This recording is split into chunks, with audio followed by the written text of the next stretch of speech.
Bonjour, bienvenue à notre rendez-vous quotidien pour la presse en ligne et en direct sur EBS. Nous sommes aujourd'hui le mercredi 6 janvier. Aujourd'hui, nous avons des nouvelles sur notre soutien aux petites et moyennes entreprises et aux startups. Donc, je passe la parole directement à Johannes sur ce sujet. Johannes. Merci beaucoup et bonjour tout le monde.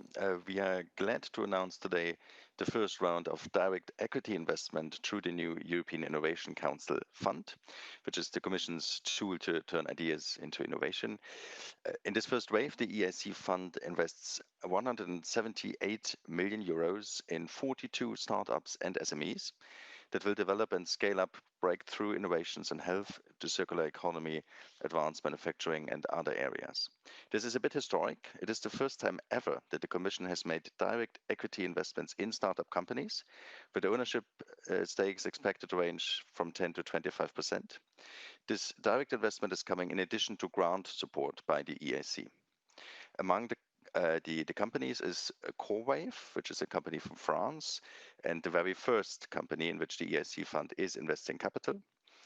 This investment is helping CoreWave to bring to the market and expand its innovative solution to improve the lives of those with advanced heart failure, reducing by half the severe complications and the need for rehospitalization and improving, therefore, significantly patients' quality of life. You will find more information in a press release. Thank you. Thank you very much, Johannes. This concludes our announcements for today. And so we can move to your questions. Et je passe la parole à Christian.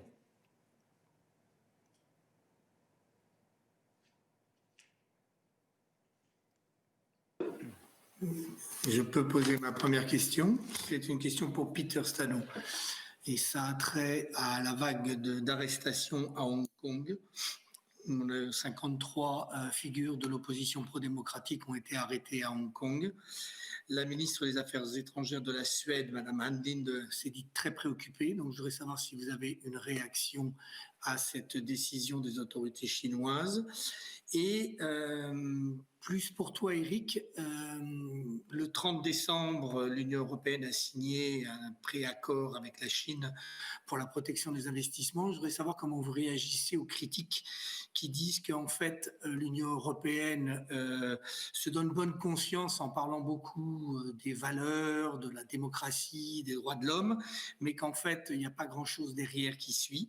Que c'est en fait, cet accord, c'est un espèce de blanc-seing qui a été donné à la politique répressive de Pékin.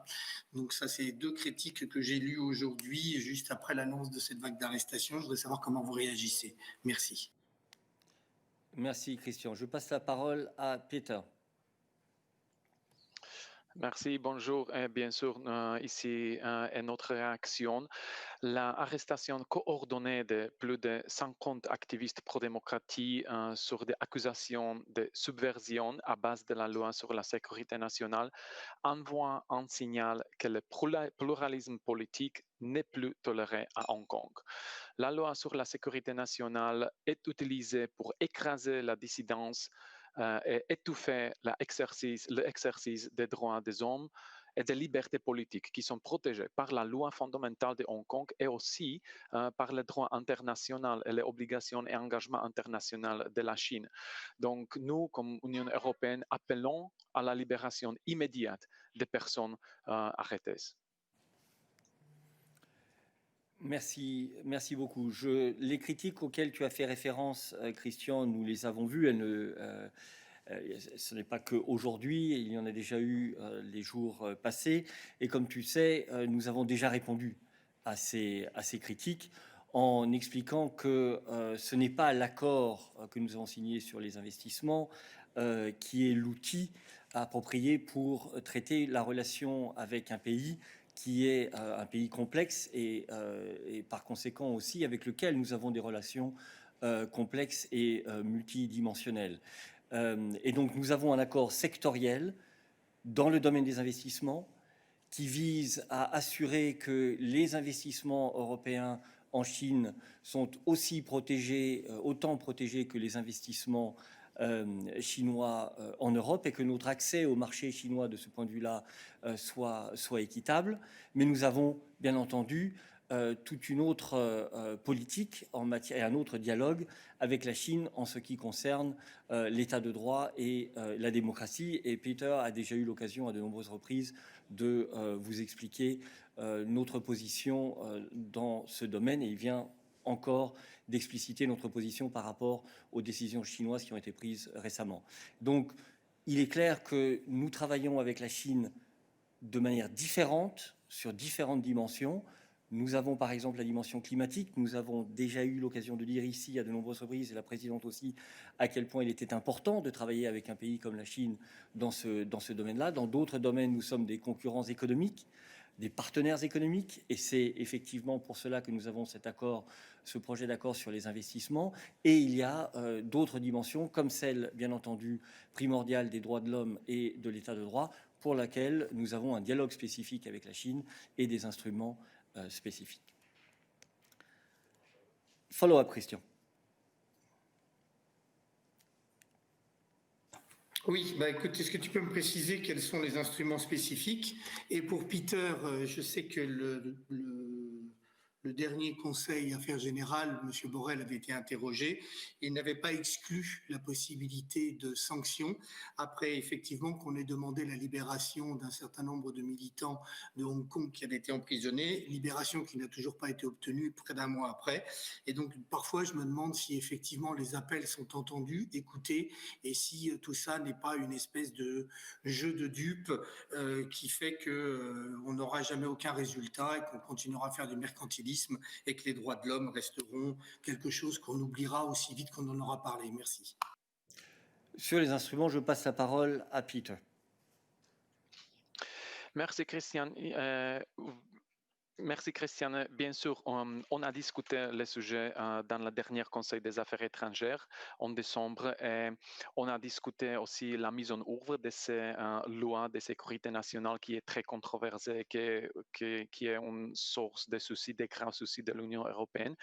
Et je voudrais rappeler que le ministre des Affaires étrangères des pays membres ont souligné que la situation politique s'était détériorée à Hong Kong avec des graves atteintes au pluralisme politique et à la liberté d'opinion.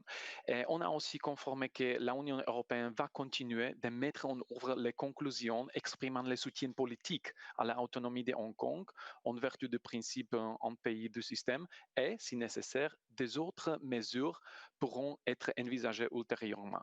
Et je voudrais aussi rappeler qu'on a déjà commencé avec des mesures en juillet quand on a décidé d'introduire mesures spécifiques comme réponse à l'imposition de la loi de la sécurité nationale à Hong Kong. Ces mesures concernant la politique d'asile, la politique de migration, de visas et de résidence, exportation d'équipements et de technologies sensibles spécifiques pour une utilisation finale à Hong Kong et aussi bourse d'études et échanges universitaires pour les étudiants et pour les universités de Hong Kong. Et aussi engagement et soutien pour la société civile à Hong Kong. Et bien sûr, la situation, c'est une source de soucis. Nous suivons, l'Union européenne, les institutions et les pays membres suivons très attentivement le développement négatif et nous allons réagir. L'analyse est en cours et nous pouvons utiliser aussi les autres mesures comme les sanctions que vous avez mentionnées. Mais pour ce processus, je voudrais aussi rappeler que c'est un processus qui demande la unanimité de l'Union européenne, une décision unanime de tous les pays membres. Et après une analyse de la situation et du développement, on va réfléchir qui sont les meilleures mesures pour prendre pour réagir. La prochaine opportunité en addition des discussions qui sont en cours maintenant, la prochaine opportunité pour discuter cette chose, ce sujet, ce développement à haut niveau sera le Conseil des Affaires étrangères ce mois dans quelques semaines. Merci beaucoup. Y a-t-il d'autres questions sur la Chine pour Peter? Please only keep your hand raised if it is on China. David. Oui, merci Eric. David Carrette, Radio Radicale.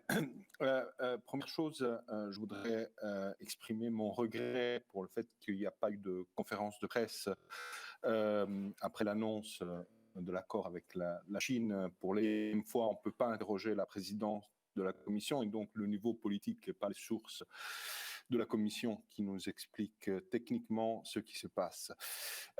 Cela dit, comme Peter l'a rappelé, la Chine a violé n'a pas respecté ses engagements internationaux sur Hong Kong. Et je voudrais savoir, par rapport à l'accord sur l'investissement, pourquoi vous attendez qu'elle respecte aussi les engagements qui sont pris dans cet accord de principe. Vu qu'on l'a vu pendant toute l'année 2020, la Chine n'a pas respecté d'autres accords, par exemple avec l'Australie et l'imposition des droits de douane.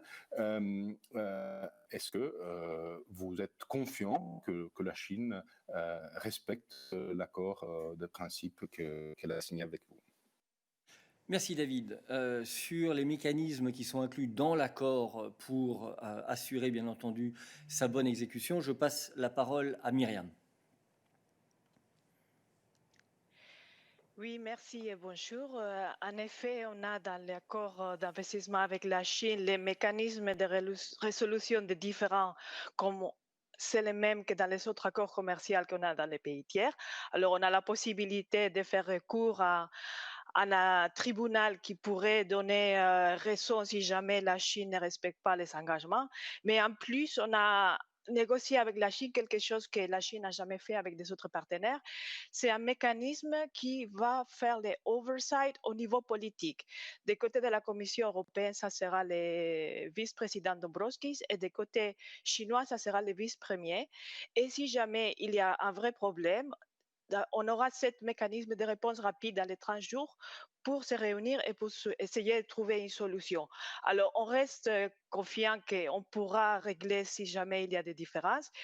Et pour ce qui concerne le développement durable, où on a aussi des compromis de la part de la Chine par rapport aux droits du travail, par rapport au climat, on a aussi un mécanisme avec un panel d'experts si jamais la Chine ne respecte pas les engagements dans l'accord. Alors, on pense qu'on a tous les moyens pour vraiment faire tout le nécessaire si jamais il y a cette manque d'application de l'accord.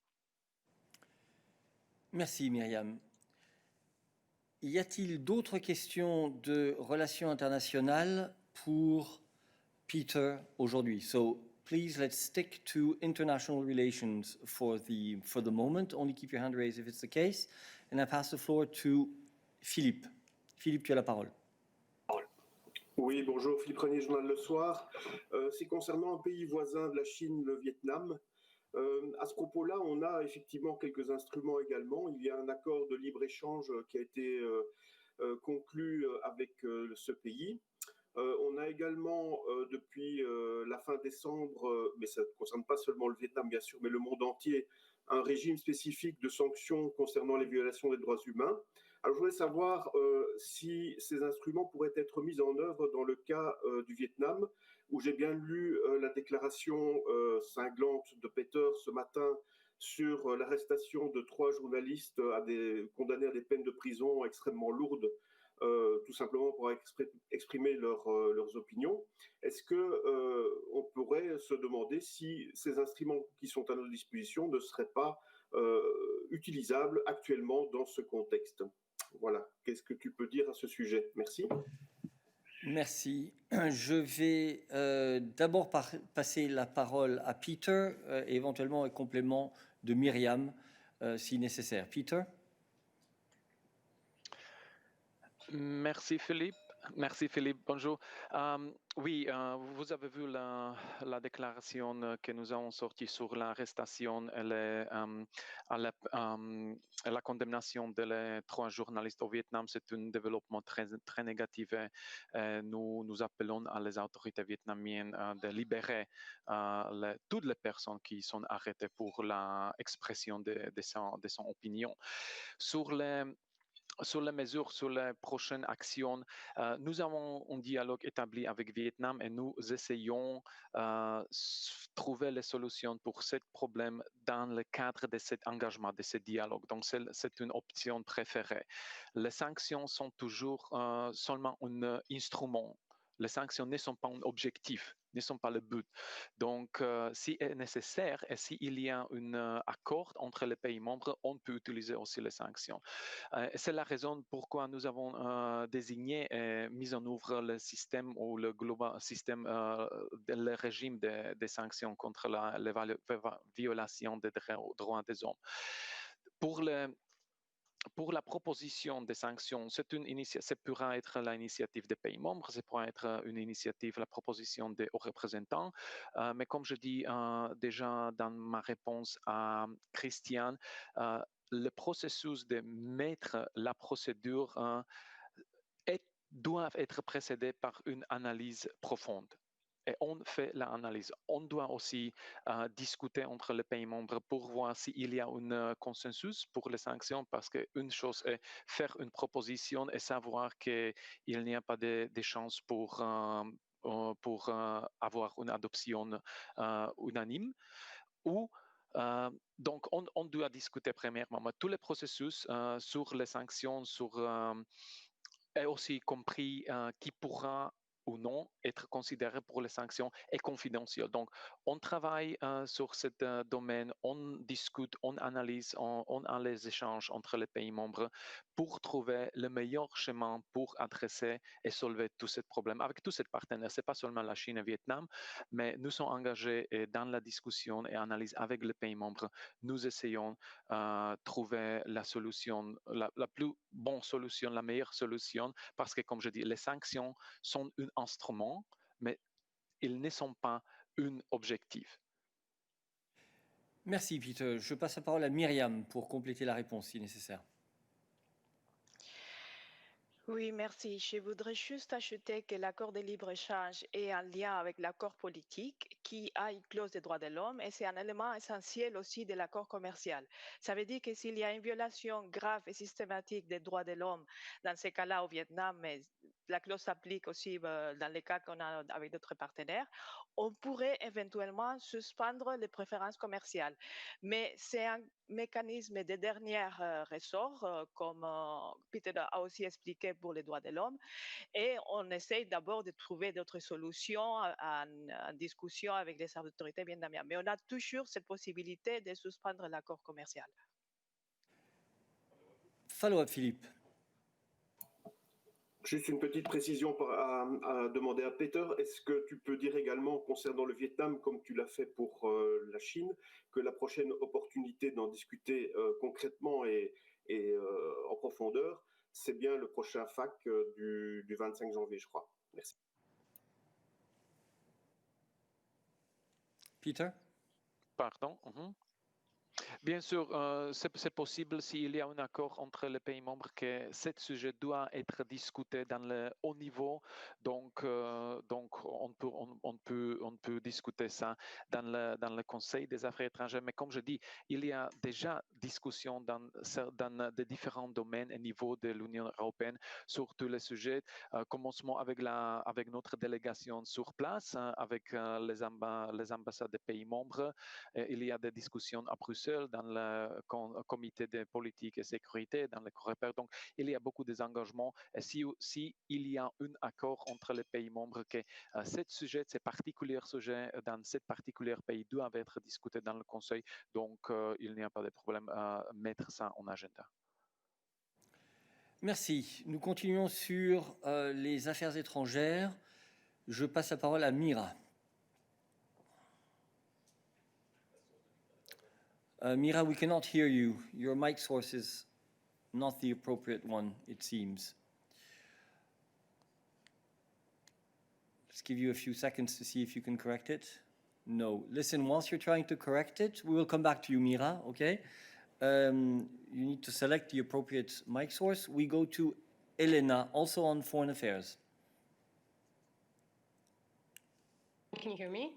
Yes, we can hear you. Go ahead. Yes, good morning. My question is related to international affairs, but also Brexit, as the trade agreement sealed by the UK and the EU does not apply to overseas territories, including the Falkland Island.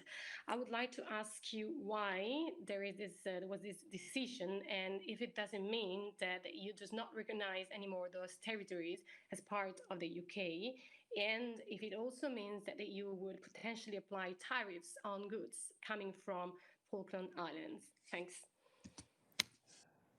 Thank you. Now we're in the interesting situation where you're absolutely right. It is a foreign affairs question. Nevertheless, let me check with Peter whether he wants to answer the question or whether I go to Dan on the specifics. Thank you very much. Just one sentence on this one particular aspect of recognition of territories. For us, nothing has changed when it comes to recognition of sovereignty of UK over its overseas territory. So there's no change on that. Okay, Dan, anything you want to add? Hi, Eric. Hi, Elena. No, I wouldn't have anything in particular to add. I would just confirm that overseas territories are not within the scope of the agreement. We do not negotiate on behalf of our own overseas territories in the same way with the UK, so it's not in scope. As regards tariffs, I would have to double check on each and every situation. Thank you. Okay, let's stick to external relations. Ricard. I will come back to you. Yeah, go ahead. Hey, Eric. Happy New Year, everyone. I don't know if it's a question for Peter or for Anna, but it's foreign policy related. I've seen that 13 EU member states have written to the Commission asking the EU to be more active when it comes to helping the Eastern Partnership countries to get the COVID vaccine.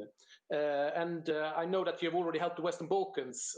Realizing, of course, that it's hard to get vaccines even for EU citizens. I realize this is probably coming a bit later, but I wonder if the European Commission, first of all, can confirm that they received the letter, and secondly, if they are considering helping countries like Ukraine, Belarus, Georgia, etc., with getting the COVID vaccine.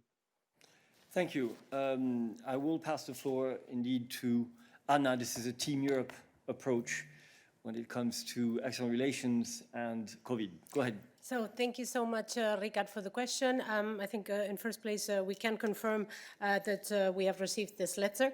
I'm sure you will, well, we've just received it this morning, actually, and of course we will reply in due course.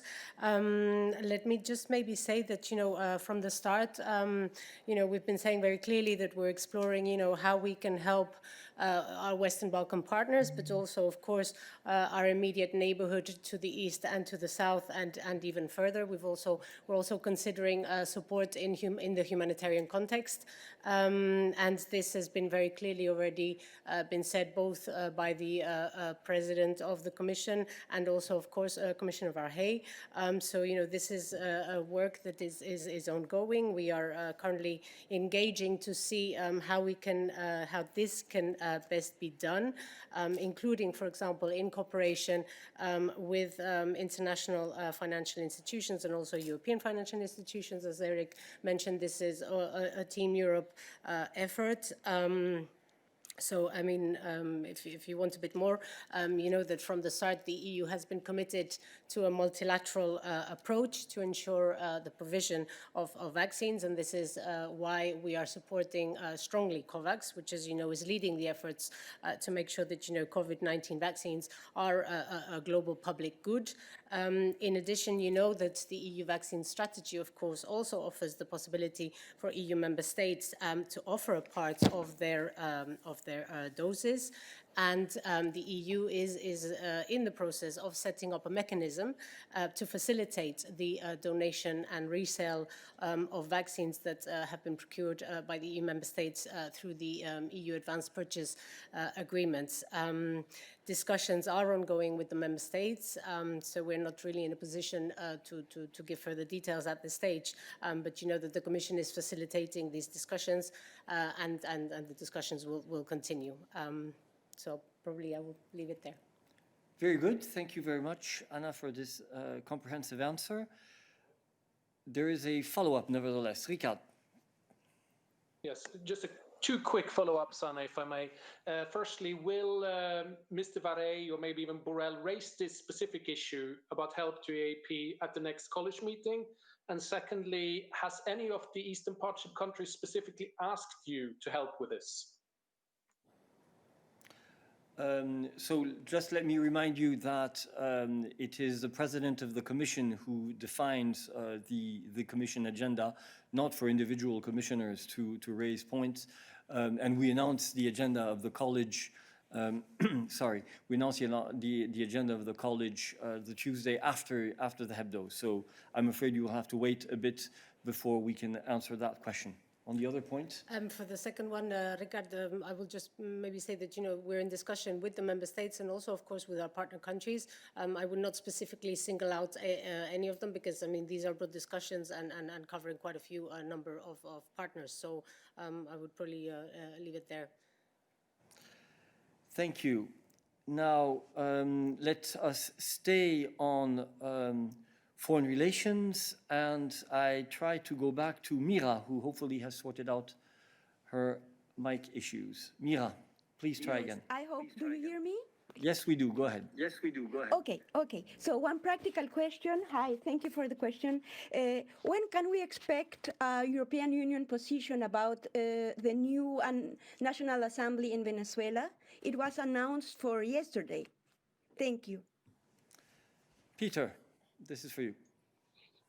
Thank you very much. The position, nothing was announced. We react to events and issue our positions when there is an EU agreement and when we see everything what we need to see when it comes to developments on the ground. So that's on the logistical technical issue.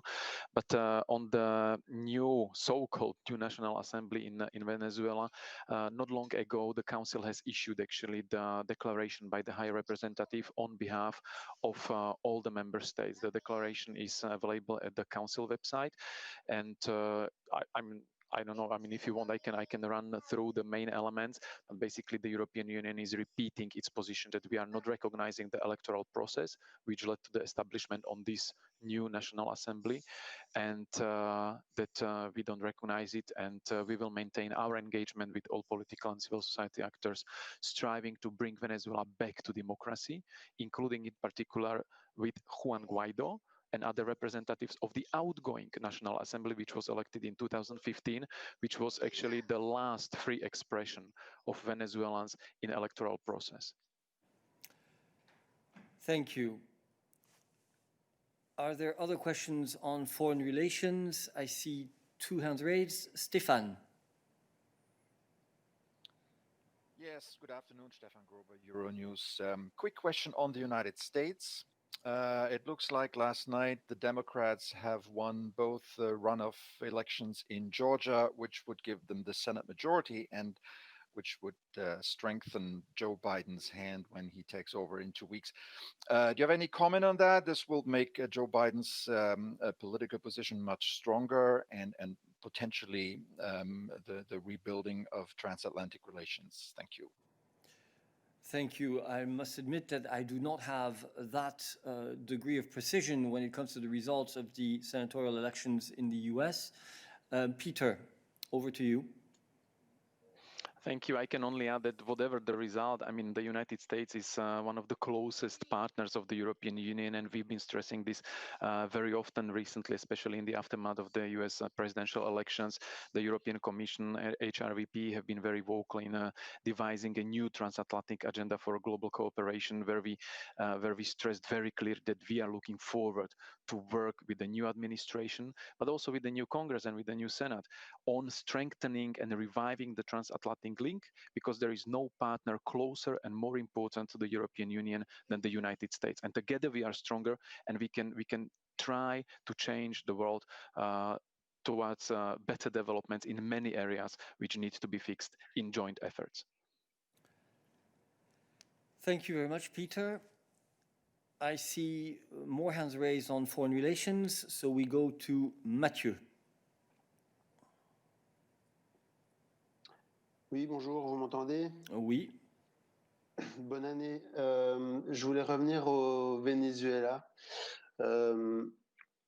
Donc j'ai bien lu la déclaration, mais est-ce que vous soutenez la démarche de Juan Guaidó qui consiste à assurer la continuité institutionnelle en maintenant l'Assemblée nationale en place en parallèle de la nouvelle qui est cette fois contrôlée par le pouvoir de Maduro? Peter. Merci Mathieu. Je voudrais seulement répéter que je dis et que écrit dans la déclaration que nous allons maintenir notre engagement avec les partenaires au Venezuela, partenaires démocratiques. Et pour nous, Juan Guaidó et les autres représentatifs de l'Assemblée nationale qui a été élu dans 2015 sont les partenaires pour s'y engager parce que l'Assemblée nationale nouveau n'est pas reconnue par nous. Donc, le partenaire pour notre engagement dans ce domaine, le partenaire qui représente l'Assemblée nationale, c'est Juan Guaidó et les autres représentatifs de ces assemblées qui étaient élues en 2015. Mais comme je dis aussi avant, les discussions entre les pays membres sur la situation et le développement au Venezuela continuent et on va aussi discuter dans les prochains jours et semaines notre approche sur Venezuela aussi. Merci. Je ne vois plus de main levée en ce qui concerne les questions sur les relations extérieures. Nous allons donc clore ce chapitre et passer à d'autres questions. Et je vois Radio Luxembourg. Oui, bonjour. Vous m'entendez? Oui, bonjour. Bonjour, merci. Bonne année encore de ma part. J'ai une question sur les vaccins, plutôt sur les contrats que la Commission a conclus avec les entreprises. Vous avez dit, je crois, à plusieurs reprises que les États membres se sont engagés de ne pas conclure des contrats au niveau national avec des entreprises. En fait, je voulais savoir quelle est exactement la nature de cet engagement et quelle est la conséquence au cas où un pays ne respecte pas cet engagement. Merci. Je ne pense pas que ce soit exactement ce que nous ayons dit, mais je passe la parole à Stéphane pour apporter plus de précisions sur ce point. Merci beaucoup pour cette question. C'est vrai que lorsque nous avons adopté la stratégie, un des principes clés, c'est de travailler ensemble, d'organiser les négociations de manière conjointe. Et l'objectif ou la philosophie ou les avantages sont très clairs. Lorsqu'on travaille ensemble, nous représentons un marché de 450 millions de personnes et un marché de 27 États membres. Donc ça nous donne une position beaucoup plus importante dans le cadre de ces négociations. En plus, ça évite toutes sortes de compétitions entre les États membres concernant les doses, les montants de doses, les prix, etc. Donc le principe de base est de travailler ensemble. Ce principe de base du travail conjoint et d'éviter des négociations parallèles est un principe qui a été toujours fortement accueilli favorablement, je dirais, au niveau politique, que ce soit au niveau des chefs d'État ou au niveau du Conseil, mais aussi c'est un principe qui a été appliqué dans le cadre des négociations, même avec les différentes sociétés de vaccins.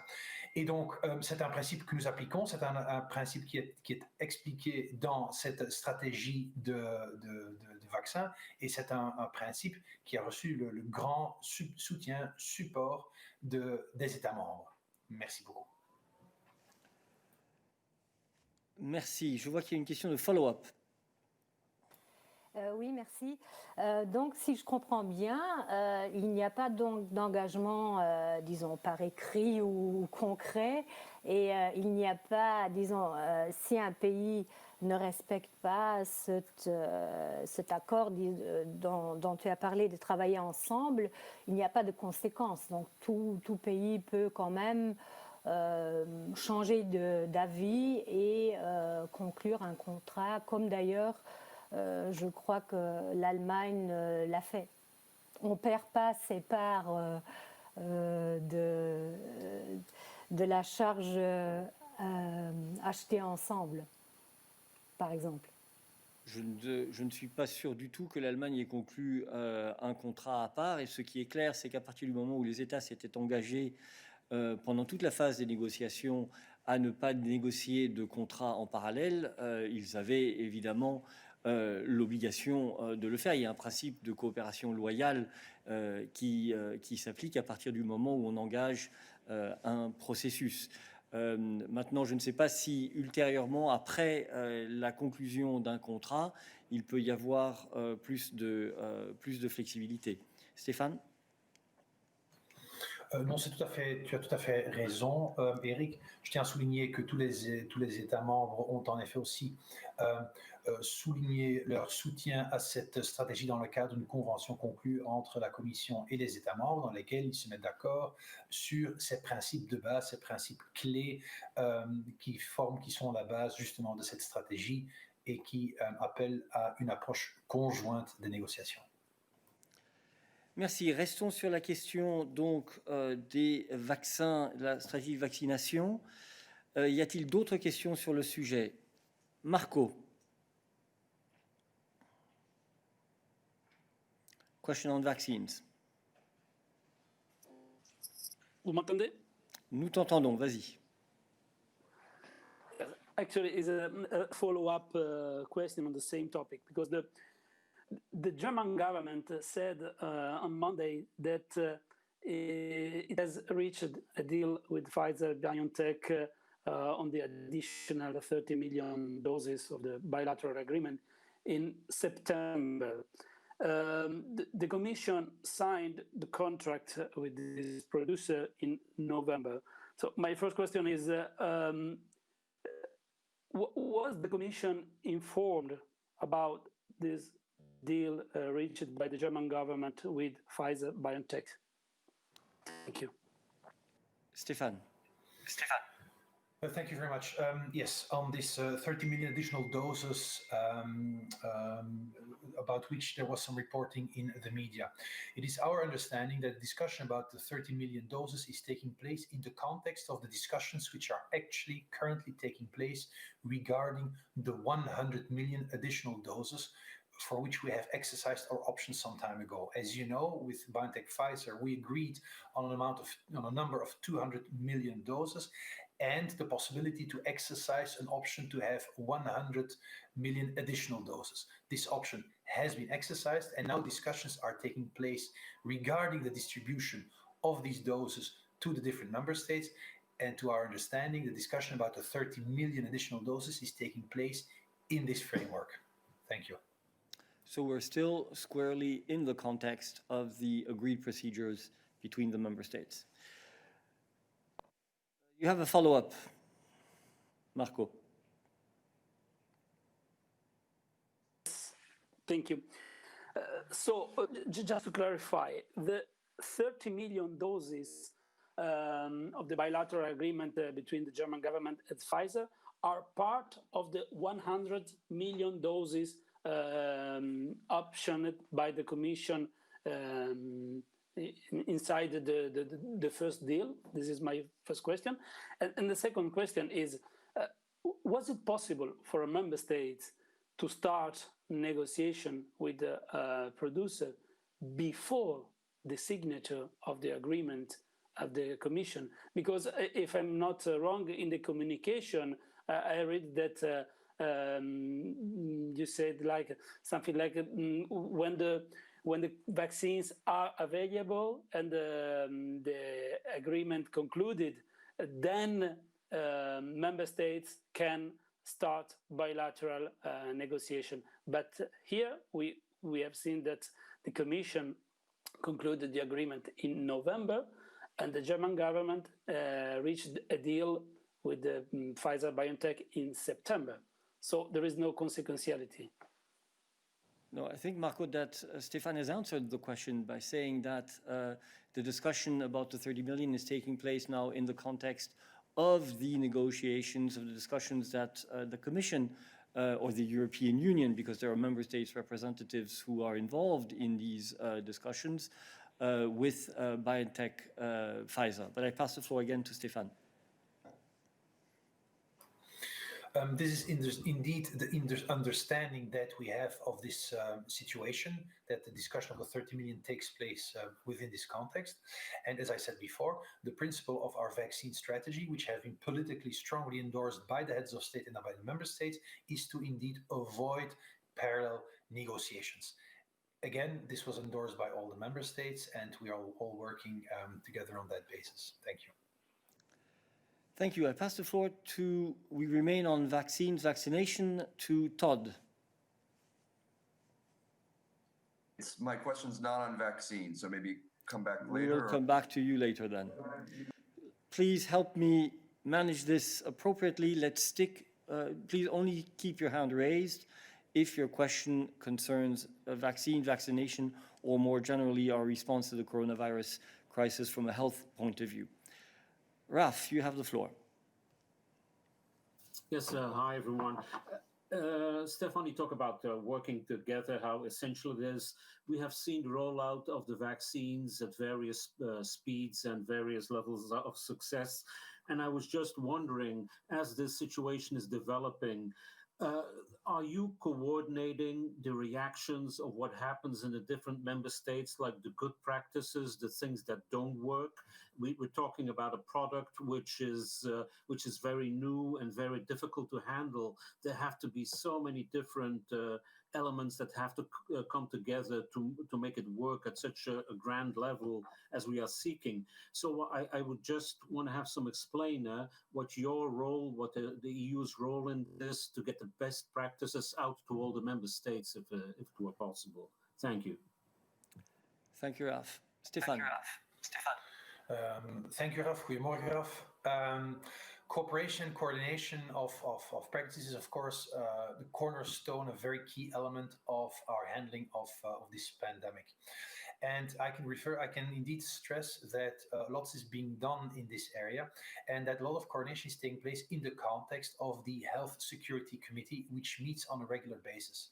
The purpose of this Health Security Committee is to bring together specialists, health specialists from the different member states, and to discuss issues related to, for instance, the rollout of the vaccination plans, the vaccination campaigns, issues encountered, challenges encountered, how to better tackle them, discussing this together and learning obviously from each other. The ECDC is also participating in these Health Security Committee meetings, and I draw your attention to the fact that the ECDC has already published in the beginning of December a report with an overview of its analysis of the member state vaccination plans. The ECDC will come out with an updated report on this, and so this is another important element that helps member states and Commission to monitor the situation and see how we can indeed learn from each other. Thank you. Thank you very much. I would remind, however, that the situation, the institutional situation, even the simple geographic situation of member states varies dramatically across the European Union. And therefore, it is very important that we remember that it is the member states, first and foremost, who have the responsibility of organizing the vaccination campaigns according to the specific characteristics of their member state. We are certainly there to help draw lessons from what works best and what does not work best in a specific context, but you always have to take into account also the context of other member states to see if these lessons are worthwhile. The specificity, I think, of member states is extremely important in terms of ensuring that the rollout takes place as best as possible, taking into account these national contexts. Oliver.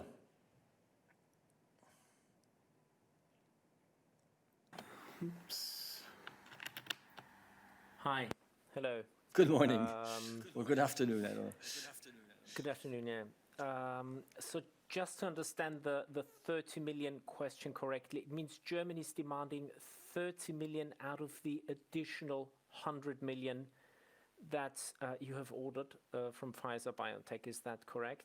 And my initial question actually referred to the logistical problems that Pfizer-BioNTech seems to be encountering at its production facility in Belgium. At least they did so at the end of December, which is the reason why Belgium reportedly only receives half of the doses for the month of January that BioNTech Pfizer was supposed to deliver.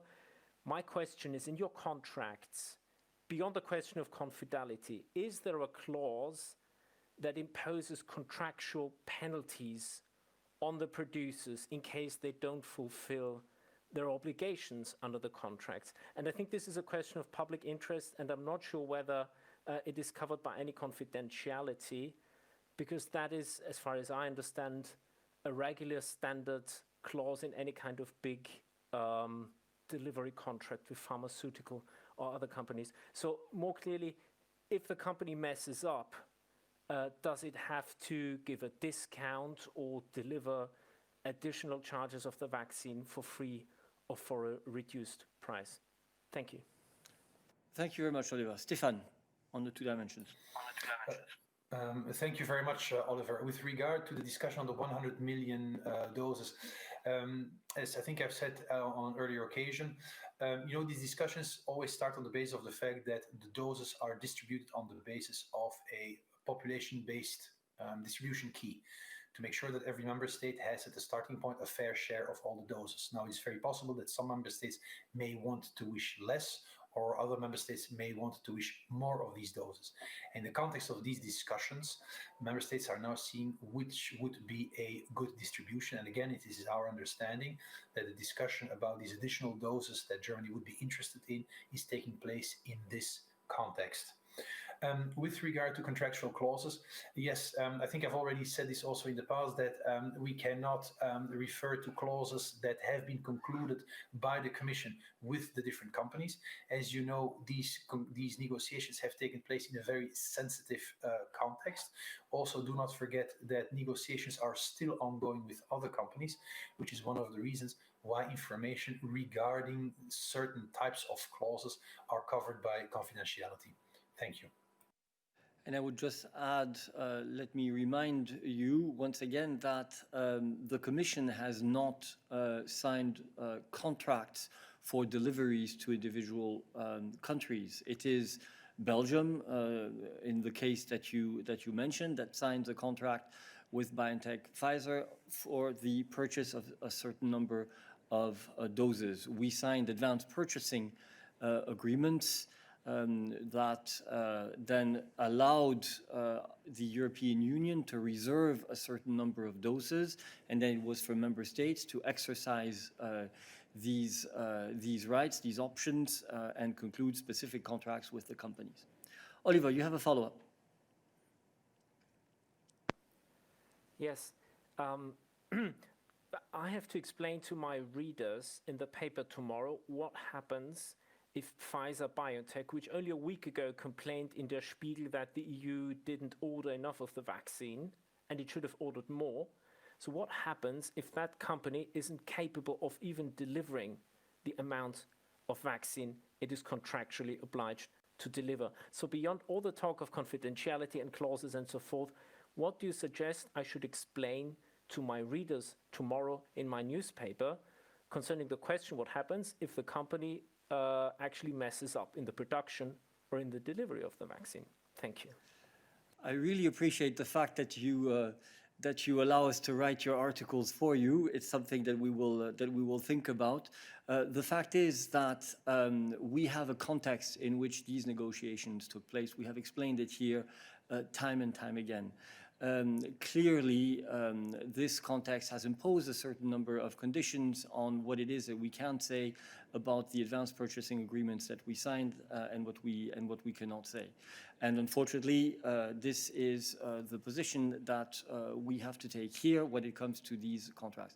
I think that it is obvious that this is an extremely complex operation. We always knew that it would be a complex operation, and this is precisely why the European Commission was so adamant that it was important that we could sign contracts with different companies, because you have so many dimensions in the process that can have an impact on the ultimate success of the delivery of vaccines and then the vaccination process. And one of them, very clearly, is production capacity. The other is the logistical constraints related to the distribution of the vaccines. Now, clearly, it is for the Belgian authorities or the member state authorities more generally to discuss with the companies when they face such difficulties. And you're absolutely right that we can always expect that a customer can obtain from the companies what it has ordered. Of course, as the European Commission is concerned, we're always there, we stand by to try to facilitate contacts between the member states and the company concerned. Tomasz, a question on vaccines.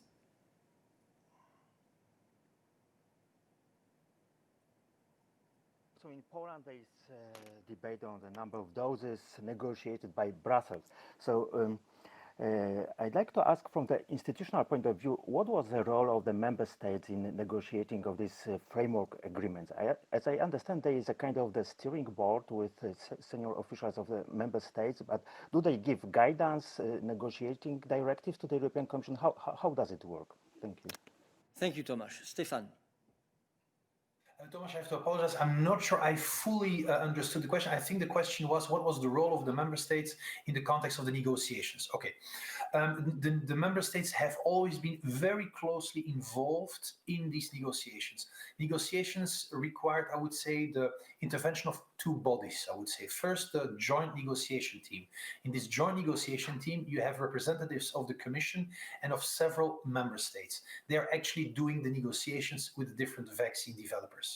But this joint negotiation team reports on a very regular basis to a steering board. And the steering board consists of representatives of all member states. The role of this steering board is to guide, to steer the joint negotiation team, to make sure that the joint negotiation team has a clear mandate, that they're aware of the expectations, the number of doses, and so on. And then on the other hand, the joint negotiation team reports back to the steering board so that the steering board is well informed about the state of play. So in just a couple of words, this governance structure makes sure that all member states are very well aware, involved in the whole negotiation process, that they can make sure that their voice and their needs and their questions are heard and taken into account in the context of these negotiations. Thank you. I think what Stefan has just said is extremely important, because this discussion of Brussels having decided on its own what are the quantities of vaccines that should be defined in the advanced purchasing agreements simply does not reflect reality. The fact is that the role of the Commission has indeed been to lead the negotiations, but always with member states, and that of course member states were consulted on the number of doses that they would be interested in, taking into account, and this is what everybody forgets, that when we launched these negotiations, as Stefan was saying yesterday or Monday, there were significant uncertainties when it comes in particular to the technologies that were proposed by certain of these companies. In some cases, extremely new technologies, like the ones used by BioNTech Pfizer. The production capacity that these companies have, the logistical constraints, the price, et cetera, et cetera. So you had a complex mix of variables that the Commission and the member states together, at a time of significant uncertainty, had to balance out, taking into account as well the budgetary means which were at the disposal of the Commission to finalize these agreements, in order to build the portfolio of vaccines that we currently have. So it's pretty easy to come back afterwards and say you should have ordered much more, you should have ordered much less, you should have done this and that. The fact is that at the time when all this was being done, we had to do this rapidly in a context of a significant uncertainty, and of course taking into account the wishes of member states. So I think that on the whole, as we have said here in particular on Monday, the portfolio that we have built is actually an extremely impressive portfolio, and it will deliver its results over time. Let's continue. Francesco. Yes, thank you. Sorry, I go back to the 30 million because there are still things that are unclear. Stefan, really, I don't know how you formed your understanding of the German talks with BioNTech, but it seems to be plainly in contrast, your understanding, with what the German government has said in several occasions. And honestly, seems also to be in contrast with basic facts. So it's in contrast with the German statements because Germany has said clearly, including the German minister Spahn, that these 30 million are additional to the 300 million. And they were agreed in a memorandum of understanding in September with BioNTech. So this is what the German government has been saying publicly. Second is also in contrast with facts because Germany has a population of about 18% of the EU. So if it's true what you're saying, that these talks are happening as part of this 100 million optional doses, Germany would have, an immediate right for 18 million doses, and the extra would be decided after talks with the EU states. The problem is that they had a memorandum of understanding for 30 million doses with BioNTech in September. This is not yet a contract, it's a memorandum of understanding, but still it means that they have been negotiating in parallel with BioNTech when the EU was negotiating with the same company. This seems to me a complete breach of the German obligations. So my questions are, have you asked clarifications to Germany about this, given their public statements? And also, has Germany informed you about these parallel talks and this memorandum of understanding reached with BioNTech in September? Thanks. Francesco, thank you very much for your question. I think we have said all that we want to say on the issue. We're not going to comment here on the existence, validity, or what else of memoranda of understanding. What counts for us is that we have advanced purchasing agreements that foresee a certain number of doses and a certain number of extra options. Stefan has explained to you that our understanding is that the discussion about Germany's needs for extra doses is now taking part in this context. And this is what we are focusing on. We are focusing on the fact that we want to ensure that the options that we have discussed with BioNTech can be distributed to member states, both according to the distribution key according to population, and after that, indeed, if certain member states do not want them, according to the needs expressed by particular countries. And let me remind you that we have also said since last week that we are indeed discussing with BioNTech Pfizer the possibility for additional doses. This is where we stand today, and we are confident that we will be able to find solutions that allocate the appropriate number of doses required by each member state in the European framework that we have put in place. Follow-up, Francesco.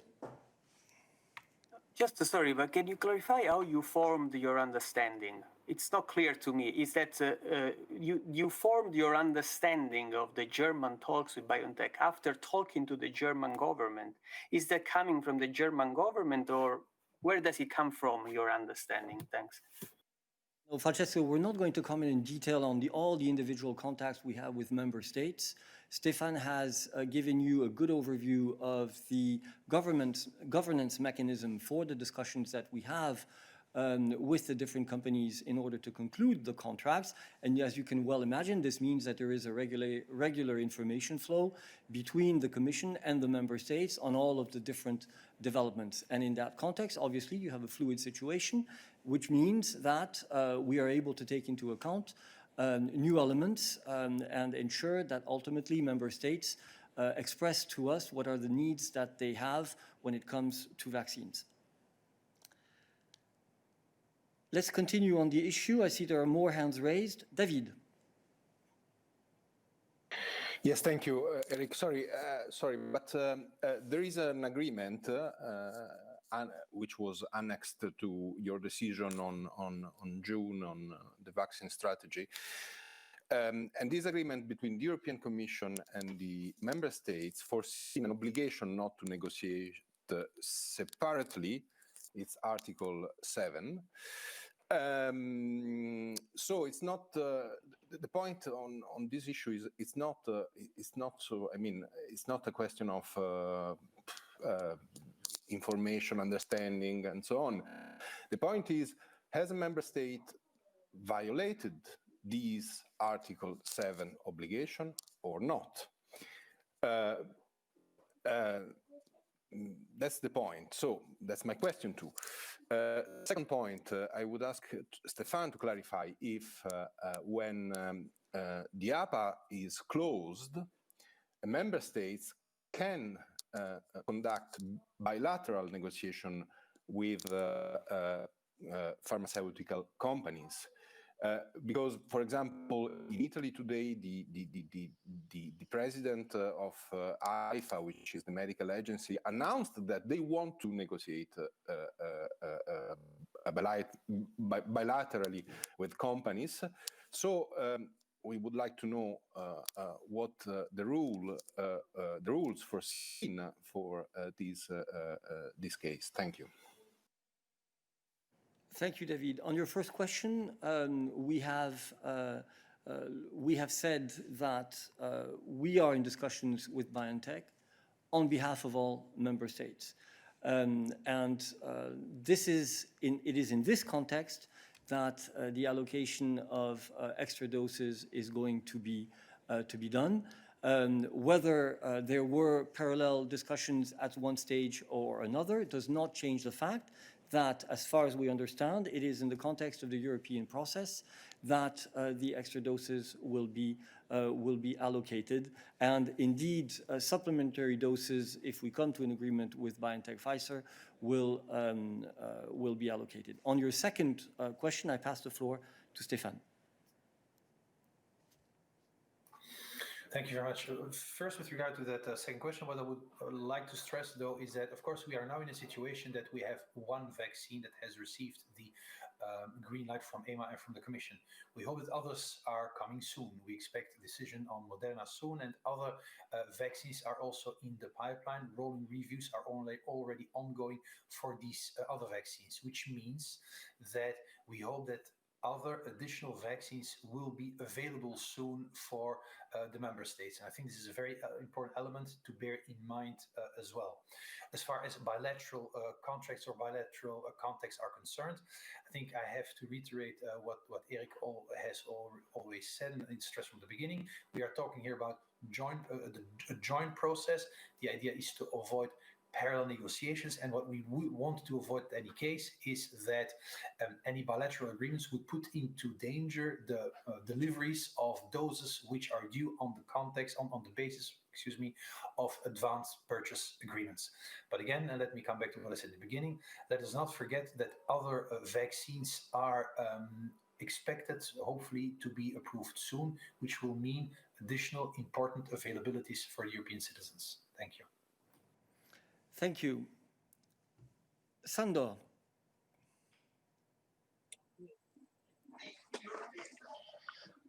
I have a couple of questions. First of them is on Moderna.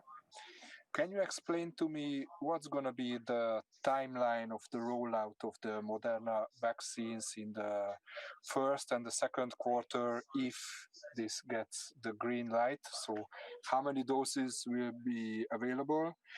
And then yesterday, the Hungarian government criticized Brussels or the European Commission very heavily. They said that basically the talks were delayed with BioNTech, Pfizer, and also the USA ordered much more doses, and this have left Europe in a bad negotiating position. Can you reply on that criticism? And thirdly, I would like to understand also if one member state is so highly critical, this member state still has the theoretical option to go for the emergency authorization of, for example, the BioNTech or the Moderna vaccine earlier than the others. So they could give a theoretical green light. This is correct, this interpretation? Thank you. Let me say very clearly right from the beginning that we're definitely not going to get into answering specific comments on how the negotiations have been concluded. Let me just remind you once again that, in fact, this is an EU negotiation where we have involved the member states. In fact, they have been part of the negotiation team and part of the supervision team. So it's self-criticism in that case that you would be making, because everybody was involved and everybody signed up to the process. And the same applies, let me remind you, to the decision to go for the conditional market authorization process by EMA, which brings with it a certain number of guarantees, of course constraints in terms of the process, in order to have the health and legal guarantees that go with it, and that this was part of the agreement by all member states concerned, and they have all respected it, indeed, up until in the context of the process that we are implementing. On the schedule of deliveries, I pass the floor to Stéphane, although I must say that I do not think we will be able to provide you with the specifics. That is correct, Eric. We cannot provide you with specifics at this stage. First, we need the green light from EMA, of course, and then an authorization by the European Commission. Obviously, what is important is that we can go ahead with a quick rollout of the vaccines. We'll be in a position to say more about this once the authorization has been approved. We're talking here about 160 million doses, 80 million doses as the starting point, plus 80 million optional. And again, as said, the purpose is that we can roll out these vaccines and have them deployed as quickly as possible. With regard to the BioNTech Pfizer, as Eric has said, the negotiations take into account many elements that member states are very much aware of, as they are closely involved in these negotiations. These negotiations look at production capacity, the price of the vaccine, the technology is being used. These are all elements which have to be taken into account to come to an agreement. Reference was made to, I think, orders made by the United States. To my knowledge, the United States has ordered 200 million doses at this stage, whilst the European Union has secured 300 million doses at this stage. Thank you. And is in discussions for more doses. Right. I now move to Yanis.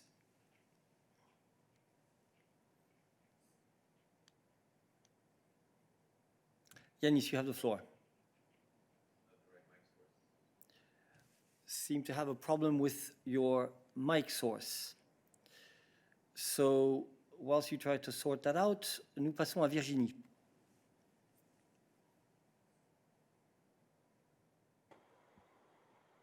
Can you hear me now? Yanis. Yes. Yanis. Yes. Hi. Yes. Sorry about that.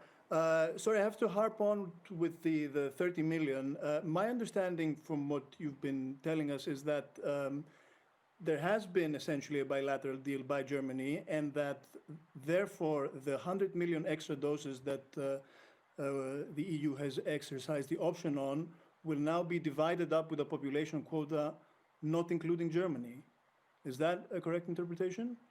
And no, also, is there a possibility that the 30 million doses, is there a possibility that the 30 million doses may end up going to Germany before the commonly agreed doses go to the other member states? Thanks. Look, the only thing that we can comment on is the process that we are managing with BioNTech Pfizer concerning the options and how they can be distributed among member states. And obviously, as Stéphane has said, we understand that there are needs expressed by different member states. these are being taken into account in the discussions on how to allocate the 100 million, well, the options that were exercised vis-à-vis BioNTech Moderna. But as you know, we are also in discussions with BioNTech, sorry, I said BioNTech Moderna, I meant BioNTech Pfizer. It gets confusing after a while, about an extra number of doses. This is the European process which is currently ongoing and through which we hope to be able to cater to the needs of all the different member states who express an interest. Virginie, tu avais demandé la parole sur les vaccins aussi. Est-ce que vous m'entendez? Nous t'entendons. Bonne année. Ah, super. Alors, bonjour. Moi, j'ai plusieurs questions. Sur BioNTech Pfizer, vous aviez dit que les 200 premiers millions de doses qui ont été commandées de manière ferme devaient être livrées d'ici septembre 21. Je voudrais savoir si les 100 millions supplémentaires, c'est le même calendrier, déjà. Après, je voudrais savoir si sur les 200 millions de doses qui ont été commandées de manière ferme, les 27 États membres en ont acheté. Parce que je crois comprendre que ce n'est pas le cas. Ensuite, les 30 millions de doses nouvelles que veut l'Allemagne. Alors là, je rejoins la question de mon prédécesseur, mais je n'ai pas bien compris la réponse, je suis confuse. J'ai cru comprendre que ces 30 millions de doses étaient sur les 100 millions d'options qu'on a levées. Je voudrais vérifier ce point-là. Et de manière générale, j'aimerais comprendre comment vous expliquez que l'EMA, vous allez me dire qu'il faut demander à l'EMA, mais bon, quand même, ça vous concerne un petit peu, prennent plus de temps que ses homologues américaines, israéliennes. Je ne vais pas parler des Britanniques, puisque je sais qu'ils ont adopté une procédure d'urgence pour autoriser les vaccins. Voilà. Merci Virginie. Je passe la parole à Stéphane. Virginie, bonjour. Donc, il y a plusieurs questions là. D'abord, en ce qui concerne les livraisons de ces 300 millions de doses, les 200 millions de doses, en effet, ont été prévus d'être tous livrés. Donc, les livraisons ont déjà commencé maintenant. Mais donc, toutes les doses seront livrées par le fin septembre 2021, alors que les doses de 100 millions additionnelles, cette livraison aura probablement lieu plus tard dans l'année. Ça, c'est une première chose. En ce qui concerne les achats qui sont faits par les États membres, comme Eric l'a expliqué, donc nous avons conclu notre contrat cadre et c'est aux États membres, en effet, maintenant, ce qui a été fait, ce qui est en cours, de placer leurs ordres auprès des sociétés pour commander la livraison de doses. Et dans le cas de ces contacts, évidemment, les États membres et les sociétés se mettent d'accord sur l'endroit de livraison, les places, le nombre, etc. Ça, c'est tout à fait logique parce que les États membres sont responsables de leur campagne de vaccination et tout ce travail est en cours avec les États membres. La troisième question, c'est 30 millions de doses. Oui, en effet, comme on a essayé d'expliquer, d'après notre compréhension, la discussion sur ces 30 millions a lieu dans le cadre des discussions sur les 100 millions additionnels, où donc à ce stade-ci, les États membres voient sur quelle base on peut assurer une bonne distribution, prenant en compte les besoins des États membres. Enfin, en ce qui concerne les EMA, ta question c'est pourquoi est-ce que EMA a besoin de plus de temps que les homologues? Je pense que je devrais souligner que EMA a fortement accéléré la procédure en introduisant ce qu'on appelle des rolling reviews. Le but de ces rolling reviews, c'est de déjà procéder à une analyse poussée des données des sociétés avant même que les sociétés ont introduit une demande d'autorisation de mise sur le marché. Et donc, ça permet à l'EMA de faire un très grand travail d'analyse avant l'introduction de cette demande officielle. C'est ce qui a été fait avec BioNTech Pfizer, par exemple. Un rolling review a été commencé bien avant la demande de mise d'autorisation et EMA a pris une décision dans les 20 jours suivant cette demande. Je tiens aussi à souligner que le travail que EMA fait est un travail qui est très large et qui va en profondeur parce que le but de cette évaluation par l'EMA, c'est d'assurer que les vaccins sont sûrs et efficace. C'est un élément principal de notre stratégie. Il ne suffit pas seulement de produire des vaccins, il faut que ces vaccins soient vraiment sûrs et respectent tous les critères de sûreté.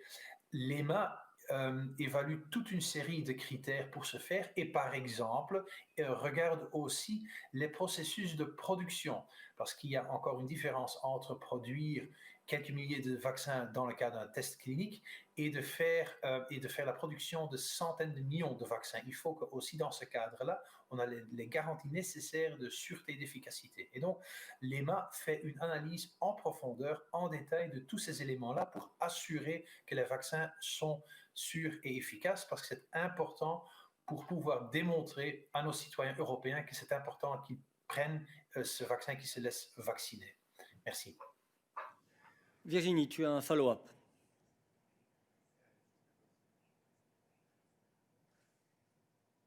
Je voulais savoir si sur les 200 millions de doses, tous les États membres, les 27 États membres, parce que moi on m'a dit qu'il y en avait plusieurs qui finalement n'en voulaient pas du Pfizer, je parle initialement, je ne parle pas aujourd'hui, mais donc si tous les États membres, donc je voudrais que tu me dises si tous les États membres avaient dit qu'ils souhaitaient commander des vaccins Pfizer. Première question. Deuxième question, je reviens sur le EMA, je sais tout ça, le rolling review, machin, etc. Mais ça veut dire quoi? Ça veut dire que par exemple l'autorité israélienne ou l'homologue israélienne ou américaine de l'EMA ne fait pas le même type d'analyse, pour ça qu'elle va plus vite. Et pourquoi AstraZeneca n'a pas encore fait de demande d'autorisation alors qu'il est éventuellement autorisé ailleurs? Enfin, je ne comprends pas bien quand même, malgré tout ce que tu m'as expliqué. Je ne comprends pas. C'est pas très grave, c'est quelques semaines, mais comme c'est un des angles d'attaque contre l'Europe et contre le EMA sur ce sujet-là, j'essaie de comprendre pourquoi le EMA va plus lentement que les autres, quand même. Virginie, tes questions sont parfaitement justifiées en ce qui concerne les différences de temps qui sont prises par différentes institutions pour faire leur analyse et leur évaluation d'un vaccin, mais tu comprendras bien que c'est vraiment des questions que nous préférerions que tu poses en détail aux agences concernées. Nous ne pouvons pas ici sur le podium te faire une analyse détaillée de chaque différence dans le processus, dans les prérogatives aussi, dans les contraintes qui pèsent sur chacune des institutions européennes, américaines, etc. etc. Nous connaissons, l'EMA peut certainement t'expliquer très très bien son processus, mais nous n'allons pas commenter et nous n'avons pas d'analyse à notre disposition ici pour comparer, pour faire une comparaison entre les différentes autorités nationales. Ce qui compte, et il faut le rappeler, ce qui a toujours compté depuis le début, c'est qu'il fallait nous assurer que les vaccins étaient sûrs et efficaces parce que c'était considéré à juste titre, et ça devrait continuer à être considéré à juste titre, comme une précondition essentielle afin de garantir l'acceptabilité des vaccins par la population européenne. Et c'est quand même un certain paradoxe que, alors même que cela a été la préoccupation majeure pendant tout l'été, et qu'on a eu énormément de questions, et que vous avez adressé énormément de questions à l'EMA là-dessus, maintenant, subitement, tout le monde se retourne en disant « mais comment ça se fait que vous soyez 2 semaines, ou que l'EMA soit 2 semaines ou 3 semaines plus lent qu'une autre institution ?» Ce qui est clair, c'est que ça n'est pas une course à l'échalote, c'est un processus qui doit assurer que le processus de vaccination, dans son ensemble, soit couronné de succès. Et la confiance que les citoyens ont dans le travail qui est fait par l'Agence européenne des médicaments est un élément essentiel dans ce débat. Donc c'est là-dessus qu'il nous semble qu'il faut que nous nous concentrions et moins sur le fait que c'est pris 2 semaines de plus ou 2 semaines de moins que dans une autre institution.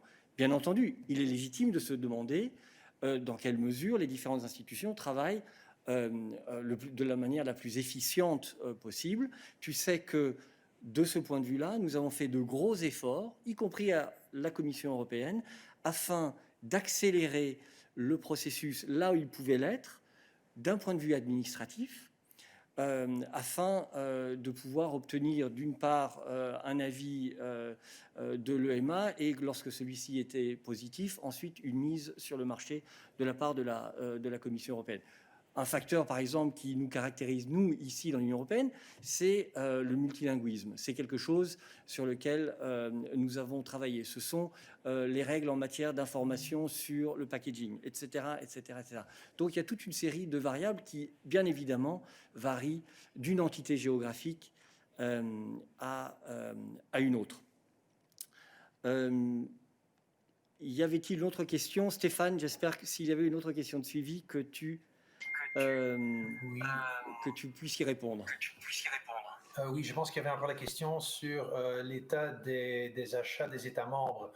Bon, toute la première livraison ont eu lieu déjà le 26 décembre, comme tu sais. C'est aux États membres de placer leurs ordres, mais il y a plusieurs ordres qui peuvent se faire. C'est un processus avec plusieurs batches.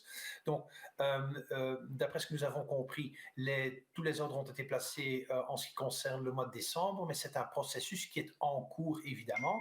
S'il y a des questions sur des livraisons spécifiques de certains États membres, je te conseille aussi de prendre contact avec les États membres pour suivre l'état de la question dans ce cas-là. Mais c'est un processus qui est en cours, ça c'est clair. Oui, Virginie, merci d'avoir réécrit ta question. Si je comprends bien, c'est les 27. Est-ce que les 27 avaient exprimé un intérêt lors de la négociation pour avoir le vaccin? Est-ce qu'ils en ont commandé au bout du compte? En ce qui concerne le processus de négociation du contrat, ce n'est pas quelque chose dans lequel nous allons entrer. Mais ce que je crois pouvoir dire, mais sous réserve de vérification, c'est que tous les États membres ont ensuite marqué leur intérêt pour obtenir des vaccins, des doses du vaccin de BioNTech Pfizer. Il ne faut pas oublier non plus, encore une fois, que il s'est écoulé entre le début de la négociation et la conclusion des contrats un certain temps, pendant lequel la compréhension par les différents acteurs des technologies en cause, la connaissance des entreprises concernées, etc., a évolué. Et donc ce qui compte, c'est le résultat final. C'est bien pour ça que nous avons mis en place un groupe incluant les États membres afin de pouvoir échanger l'information, dialoguer entre États membres et avec la Commission européenne, afin de faire en sorte que le contrat final, l'accord de préachat que nous avons signé, puisse tenir compte des besoins de chacun et de l'évolution de leur compréhension au fil de la négociation. Cela fait maintenant 1h20 que nous sommes ici. C'est avec un grand plaisir, mais nous terminerons la conférence de midi à 1h30. Catherine. Hello, Eric. Hi. Hello. My question is, well, it's a question raised by an MEP about including the Parliament in some way in these discussions. You've talked about how the member states are, of course, very closely involved, but we've now had, as you've just mentioned, 2 days of very intense questions about the vaccine strategy.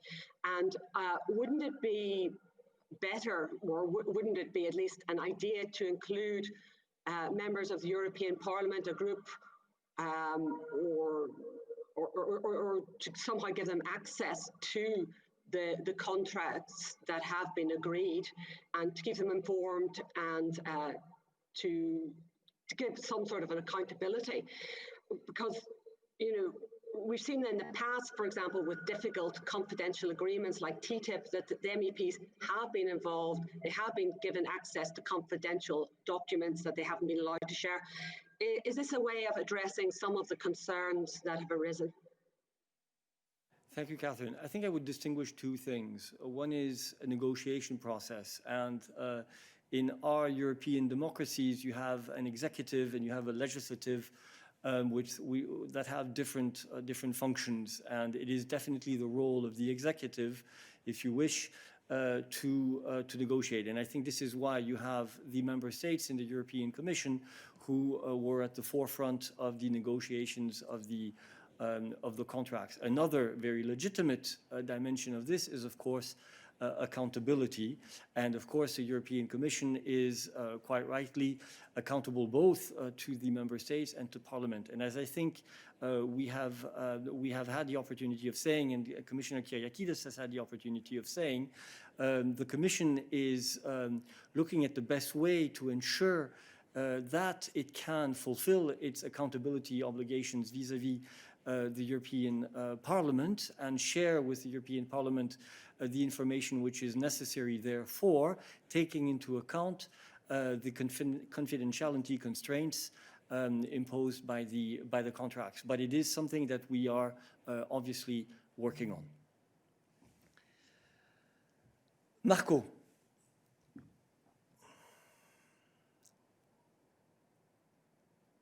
Merci Eric. Je suis désolé de revenir sur la même question, mais je croyais que c'était ma faute, que je n'avais pas compris, mais je vois qu'il y a pas mal de collègues qui ont les mêmes doutes que moi, et donc je crois que vous êtes là pour nous aider à faire de la clarté. Et donc je voulais juste clarifier 2-3 points sur la question des 30 millions de doses. Alors, quand vous dites les 30 millions de doses dont le gouvernement allemand parle font partie des 100 millions de doses d'options que la Commission a décidé d'exercer ce droit à la fin de décembre. Je veux savoir, donc ça veut dire que ça n'existe pas un accord bilatéral entre le gouvernement allemand et Pfizer-BioNTech, parce que c'est dans le cadre de l'accord que la Commission avait signé au mois de novembre. Donc, je veux d'abord clarifier ça. Et deuxième chose, si c'est comme vous dites, pourquoi parle-t-on de 30 millions de doses et pas de 18 millions de doses, vu que la population allemande est le 18% de la population européenne? Je sais qu'on peut avoir des changements, quelques pays peuvent avoir plus de doses que sa population, mais ça fait partie, ça doit passer un accord entre les États membres, pas un accord entre un État membre et l'entreprise qui produit les vaccins. Donc, si vous pouvez clarifier ces 2 points-là, vous nous ferez vraiment plaisir, parce que je crois qu'il y a pas mal de collègues qui n'ont pas encore compris ce point-là. Ça fait 1h30 qu'on est là, mais si après 1h30 on n'a pas encore compris, ça veut dire que ou c'est notre faute qu'on ne comprend pas, ou c'est votre faute qui n'arrivez pas à bien expliquer ce point. Je vous remercie beaucoup. Merci Marco. Il y a une troisième option, évidemment, qui est que vous compreniez très bien, mais que vous souhaitiez que nous l'exprimions d'une autre manière. Je vais donc revenir sur ce que j'ai dit. Ça n'est pas nous qui allons pouvoir te dire s'il y a sur un bureau quelque part en Allemagne un projet d'accord, un Memorandum of Understanding entre l'Allemagne et les autorités allemandes et l'entreprise BioNTech Pfizer. Ce que nous disons, c'est que notre compréhension, c'est qu'au jour d'aujourd'hui, les discussions sur les besoins supplémentaires de l'Allemagne en matière de doses de BioNTech Pfizer se font dans le contexte de notre mécanisme européen. C'est ça la seule et unique chose que nous avons dite. Je n'ai pas dit il n'y a pas eu de projet d'accord ou il n'y a pas de projet d'accord entre l'Allemagne et BioNTech Pfizer. Ce que je t'ai dit, ce que Stéphane a dit, c'est que les discussions, d'après ma compréhension, d'après notre compréhension, qui ont lieu à l'heure actuelle sur les besoins supplémentaires exprimés par l'Allemagne pour des doses du vaccin BioNTech Pfizer, ont lieu dans le cadre du mécanisme européen qui a été mis sur pied pour justement satisfaire aux besoins des différents États membres. Voilà, c'est tout ce que nous avons dit. Je pense que ça, c'est clair comme de l'eau de roche. Oliver.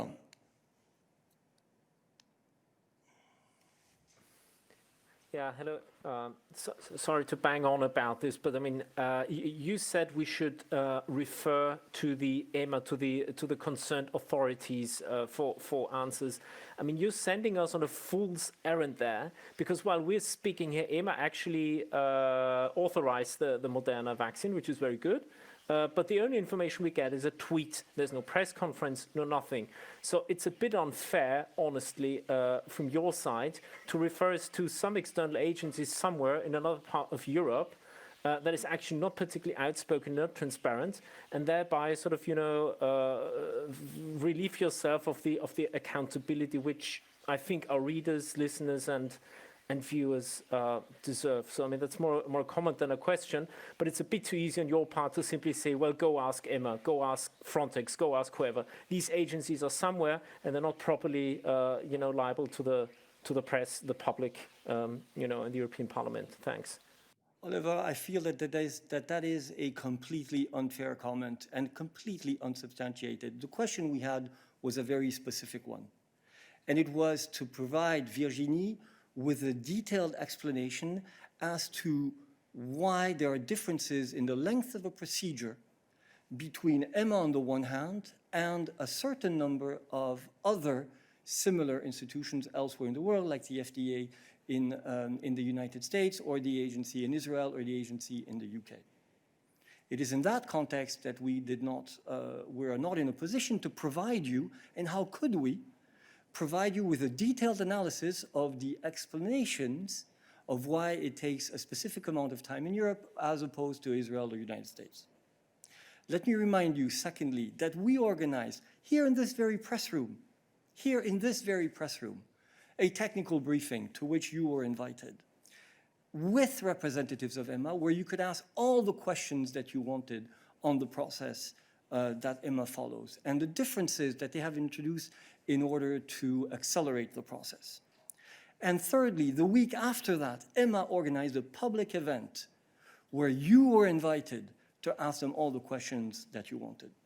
So, quite frankly, completely unsubstantiated comment on your side. Todd, come back to you. There are supposed to be tariffs coming into effect from the United States on French products having to do with in response to the French digital tax. And I'm wondering, is the Commission considering any retaliatory tariffs or retaliatory action against the United States due to these tariffs? And also, does the fact of these tariffs add any urgency or change anything with the Commission with respect to how the EU taxes large tech companies? Thank you. Todd, I appreciate the fact that you have been waiting for a very, very long time. I will let, I think it is Myriam in this case, prepare her response. We will take one last question from Virginie again on vaccines, and then we will come back to your point. Virginie. Vous m'entendez? Nous t'entendons toujours. Vous m'entendez? Vous m'entendez? Oui. Alors, excusez-moi, je remets ma caméra. Je revenais sur un chiffre qu'a donné Stéphane. Il a dit tout à l'heure que les États-Unis avaient commandé 200 millions de doses Pfizer et l'Europe 300. Mais moi, ce n'est pas les chiffres que j'ai vus, parce qu'il me semble que les États-Unis, ils ont 200 millions de commandes fermes et 500 millions d'options. Et nous, on a 200 millions de fermes et 100 millions d'options. Donc, j'ai l'impression qu'en fait, les États-Unis ont donc commandé bien plus que nous de doses Pfizer, en réalité. Je passe la parole à Stéphane. Oui, salut Virginie. Non, je pense la raison pour laquelle j'avais levé ce remarque, c'est parce que ton collègue disait que les États-Unis avaient commandé, je pense, 600 millions de doses. Je pense que ça n'est pas encore le cas. Je pense que les États-Unis ont commandé 200 millions. Et nous, de notre côté, il est fort possible qu'il y a aussi des options, hein, mais ce que j'ai voulu souligner, c'est le nombre de commandes qui ont été placées. Et du côté de l'Union européenne, j'ai souligné que nous avons placé une commande, je dirais, de 200, et puis on a décidé de lever cette option de 100 millions de doses additionnelles. Merci. Merci. Je clôt maintenant le chapitre sur les vaccins et nous revenons à la question de Todd sur les tarifs. Je pense que c'est pour Myriam. Yes, thank you, Eric. We still have not received any notification from the United States on the applications of duties against France on the digital services tax. So for the moment, we have no reaction. Sorry, Todd, that you waited so long for such a short answer, but I'm sure that it will be an ongoing story. Okay, thank you very much for this quite intense midday briefing, and I look forward to continuing our debates tomorrow at the same time. Thank you.